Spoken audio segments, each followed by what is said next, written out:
दोस्तों second world war का हम सेकेंड पार्ट की शुरुआत कर लेते। तो अभी तक हमने देख लिया था कि जो विश्व युद्ध था सेकेंड वर्ल्ड वार, उसमें जो देश शामिल हो गए थे। अब हम आगे देखते कि कुछ चेंजेस जो आगे हुए वो क्या हुए। इस युद्ध में दो फ्रंट बने थे, जिसे हम वेस्टर्न फ्रंट के रूप में जानते हैं और ईस्टर्न फ्रंट के रूप में जानते हैं। वेस्टर्न फ्रंट हमारा यहाँ पर शामिल है, जिसमें फ्रांस और यूनाइटेड किंगडम जर्मनी का विरोध करते रहे, और ईस्टर्न फ्रंट में सोवियत यूनियन जर्मनी के खिलाफ भी लड़ाई लड़ता रहा। जो इस दौरान ईस्टर्न फ्रंट था उसमें बहुत ही भयानक लड़ाई चलती रही, और सोवियत यूनियन के लगभग 2 करोड़ नागरिक इस युद्ध में मारे गए जर्मनी के खिलाफ।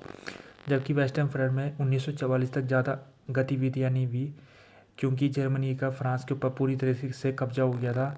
तो यूनाइटेड किंगडम जब यहाँ पर हमला करता था फ्रांस में जर्मनी के ऊपर, तो उसे हार का सामना करना पड़ता था। तो इस वजह से कुछ सालों तक इसने अपनी पॉलिसी बना के ये रखी कि वो हमला नहीं करेगा जब तक इसकी यूनाइटेड किंगडम की सैनिक शक्ति मजबूत ना हो जाएगी। क्योंकि अब यूनाइटेड स्टेट भी युद्ध में आ गया था, तो अब मजबूती स्थिति बनने लग गई थी यहाँ पर। तो इन दोनों ने मिलके, और साथ में इनके साथ कनाडा भी था, उन्होंने फ्रांस की जो कोस्ट लाइन है, नॉर्थर्न फ्रांस जिसे कहते हैं, उसके ऊपर हमला किया। और इस दिन को डी डे के नाम से जाना जाता है। ये रात में हुआ था हमला। इस हमले के तहत फ्रांस की जो कोस्ट लाइन थी उसमें जर्मन सैनिक को इन्होंने हरा दिया, और फ्रांस की आज़ादी की शुरुआत यहाँ पर से होने लग गई थी। लेकिन हम ईस्टर्न फ्रंट में देखते हैं, ईस्टर्न फ्रंट में मॉस्को ने जर्मनी को हराना शुरू कर दिया था, और जर्मनी यहाँ तक कि वो जर्मनी सीमा तक के अंदर पहुँचने लग गया था सोवियत यूनियन। अब ये क्लियर हो चुका था कि जर्मनी इस युद्ध में हारने वाला है। तो इस दौरान जो एडोल्फ हिटलर थे वो बंकर में जा छुपे, और वहीं से वो अपनी पॉलिसी बनाते रहते थे। जर्मनी का यहाँ पर स्थिति ये हो गई थी कि जब उसे लग गया कि वो हारने वाला है, तो उसने हर तरीका सोचा कि किस तरीके से रोका जाए इस स्थिति को। उसने एक आखिरी पॉलिसी बनाई कि उसने एकदम से बहुत तेज़ अटैक करने की सोची यूएसएसआर में, लेकिन ये अटैक फेल हो गया, और जर्मनी आखिरकार इस युद्ध में उसने सरेंडर किया। सरेंडर करने से पहले एडोल्फ हिटलर ने सुसाइड के ज़रिए अपनी हत्या कर दी थी। बाद में जर्मनी ने इस युद्ध में सरेंडर करके इन दोनों फ्रंट की सेना ने जर्मनी के ऊपर कब्जा कर दिया था, और अपने अपने भागों को डिवाइड कर दिया था। तो यूएसएसआर के दौरान जर्मनी का ईस्ट वाला भाग जिसमें यूएसएसआर ने कब्जा किया वो उसके अधीन रहा, और जिसे हम ईस्ट जर्मनी के रूप से जानते हैं। और यूनाइटेड किंगडम फ्रांस और अमेरिका ने जिस वाले सेक्शन को अपने हाथ में लिया उसे हम वेस्टर्न जर्मनी कहते हैं। तो जर्मनी के टुकड़े हो गए थे यहाँ पर युद्ध में। अब हम दूसरी जगह क्या हो रहा था वो भी देखते हैं। पहले इटली के बारे में देख लेते हैं। अब इटली जर्मनी का एलाई था, एक्सिस पावर थे दोनों फैसिस्ट देश भी थे।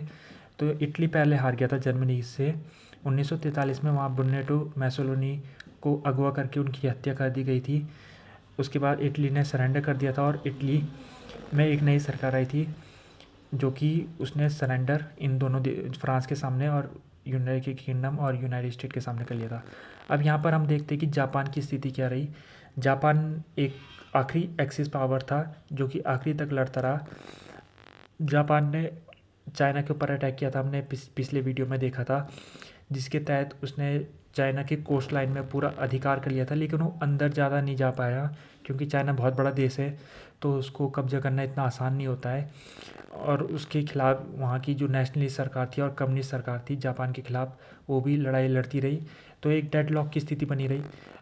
जब अमेरिका शामिल हो गया युद्ध में, तो उसने जापान के खिलाफ चाइना में अपनी सहायता देनी शुरू कर दी। बड़ी मात्रा में वहाँ चाइना के लोगों को हथियार पहुँचाया अमेरिका ने।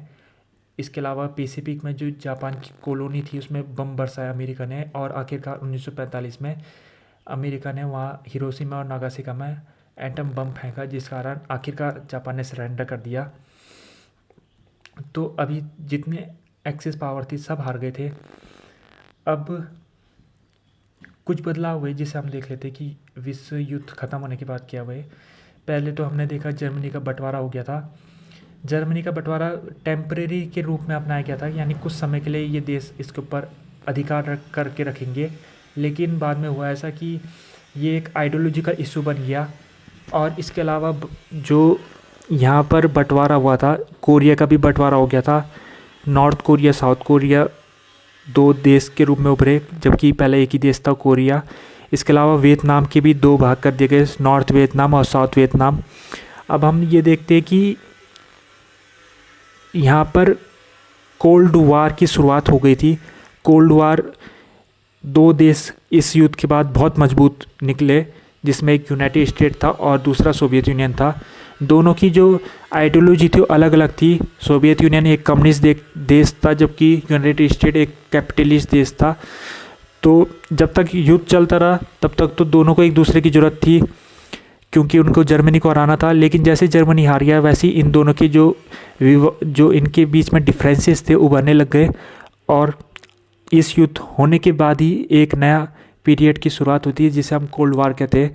तो कोल्ड वार इन दो देशों के बीच में हुआ और ये पूरी दुनिया को इसने अपनी आगोश में ले लिया था। और दुनिया भर में इस दौरान जो युद्ध हुए उनमें इन दोनों का हमें छाया पड़ती दिखती है, दोनों के विवादों की। जैसे हम कोरिया वार आगे पढ़ेंगे तो उसमें भी इन दोनों देशों की भूमिका थी, और वियतनाम युद्ध में भी इन दोनों देशों की भूमिका थी। इस दौरान कोल्ड वार में इन दोनों देश आपस में डायरेक्टली तो लड़े नहीं, लेकिन इनडायरेक्टली इन्होंने कई जगह अपना भूमिकाएं दी। इसके अलावा युद्ध ख़त्म होने के बाद यूनाइटेड नेशन की स्थापना की गई। इस युद्ध में इतने सारे लोग मारे गए, लगभग 10 करोड़ लोग मारे गए। तो सभी देशों को लगा कि हमको एक ऐसा सिस्टम बनाना चाहिए ताकि तीसरा विश्व युद्ध दुनिया ना देखे, क्योंकि एटम बम की भी खोज हो चुकी थी। तो उनको पता लग गया था कि अगर तीसरा विश्व युद्ध हुआ तो पूरी मनुष्यता ख़त्म हो जाएगी। तो इसी वजह से एक यूनाइटेड नेशन में लगभग सभी देश शामिल हुए, क्योंकि लीग ऑफ नेशन में अमेरिका शामिल नहीं हुआ था, तो उसकी जो इफ़िशियंसी थी वो काफ़ी डाउन थी। लेकिन यूनाइटेड नेशन की जो भूमिका थी, क्योंकि उसमें सभी देश शामिल हुए, तो उसकी जो एक योग्यता थी वो काफ़ी आगे तक बनी रही, और आज तक ये ऑर्गेनाइजेशन सर्वाइव में है।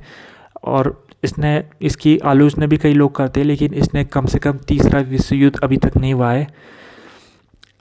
भारत की भूमिका इस युद्ध में क्या रही वो भी हम देख लेते हैं। भारत, जब ये युद्ध शुरू हुआ तो उस समय भारत एक कॉलोनी थी।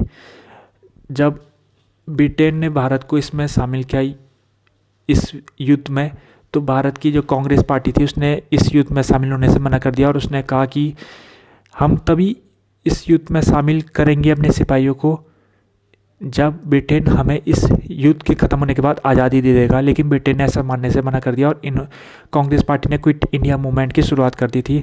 लेकिन जो सुभाष चंद्र बोस थे उनका मानना ये था कि इस क्विट इंडिया मूवमेंट से कुछ नहीं होने वाला, हमें डायरेक्टली ब्रिटेन के ऊपर अटैक करना पड़ेगा। तो इसी मकसद से उन्होंने जर्मनी गए और एडोल्फ हिटलर से उन्होंने मदद मांगी। लेकिन एडोल्फ हिटलर से बात नहीं बनी, तो वो जापान गए और उन्होंने वहाँ के राजा से मुलाकात की, और वहाँ की सरकार ने जापान की भारत को मदद दी। और क्योंकि इस दौरान ईस्ट एशिया में पूरा जापान का कब्जा हो गया था, म्यांमार जापान के कब्जे में आ गया था, तो म्यांमार से इन्होंने एक योजना ये बनाई कि म्यांमार से अटैक किया जाएगा भारत के नागालैंड में। वहाँ ब्रिटिश जो सैनिक है उनको हरा के सीधे ये जो सुभाष चंद्र बोस की आर्मी है, इंडियन नेशनल आर्मी, ये दिल्ली तक जाएगी और ब्रिटेन को एक विद्रोह छेड़ेगी, ब्रिटेन को हराएगी और भारत में एक स्वतंत्र देश बनेगा। ये पॉलिसी थी। लेकिन नागालैंड में इनकी हार हो गई थी इंडियन नेशनल आर्मी वालों की, और इनके जो सैनिक थे उनको सबको गिरफ्तार कर लिया गया। सुभाष चंद्र बोस किसी तरीके से बच के निकल गए थे, लेकिन उनकी बाद में वायु प्लेन में हत्या कर दी गई थी। तो भारत के संदर्भ में ये इस युद्ध की एक घटना है। ये युद्ध और प्रथम युद्ध के बीच में 20 साल का गैप है। तो तीसरा विश्व युद्ध अभी लगभग 70 साल हो गए हैं और अभी तक तीसरा विश्व युद्ध नहीं हुआ है। तो हम देख सकते हैं कि क्योंकि इस युद्ध की भयानकता इतनी ज़्यादा थी कि सभी लोगों को कम से कम ये एहसास हो गया कि हम एक हद से ज़्यादा नहीं जा सकती है। और जो कॉलोनी थी जिन देशों की, उनको भी एहसास हो गया कि हमें, क्योंकि इस युद्ध में कॉलोनी का भी एक अपना महत्व था, तो उनको भी समझ में आ गई बात कि कॉलोनी को अब आज़ाद कर देना चाहिए। तो इस युद्ध के बाद बहुत ज़्यादा कॉलोनी आज़ाद हो गई थी और 1960 के दशक आते आते पूरा जो जहाँ कॉलोनी सिस्टम था वो सब ख़त्म हो गया और काफ़ी देश आज़ाद हुए थे इसके बाद। तो उसका इस युद्ध में भी एक अपना महत्व है। तो ये हमारा युद्ध यहाँ पर ख़त्म होता है। इसके बाद हम कोल्ड वार के बारे में पढ़ेंगे। तो ये वीडियो देखिए, वीडियो पसंद आए तो वीडियो को लाइक, कमेंट और चैनल सब्सक्राइब कीजिएगा। आपका वीडियो देखने के लिए धन्यवाद।